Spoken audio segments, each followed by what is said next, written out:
রান্না হলো একটা শিল্প, যাতে কোনো ভুল নেই। আপনি যেভাবেই করবেন সেভাবেই হবে। শুধু দেখবেন স্বাদটা যেন ঠিক থাকে। এমন কোনো অখাদ্য দিয়ে কিছু করে ফেলবেন না যেটা খাওয়া না যায়, তাহলেই হলো। রান্না এক একজন এক একভাবে করে, এটা শিখানোরও কিছু নেই, বোঝানোরও কিছু নেই আমি মনে করি। যার যেভাবে ভালো লাগে সে সেভাবে করে, সেভাবেই হয়ে যায়। এই বিষয়টা আমার খুব ভালো লাগে। যার মন যত বেশি পরিষ্কার তার হাতের রান্নাটাও তত বেশি সুন্দর।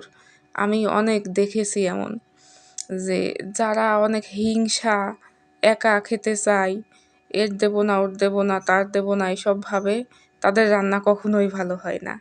এগুলো আমি বাস্তব জীবনে অনেক প্রমাণ পেয়েছি।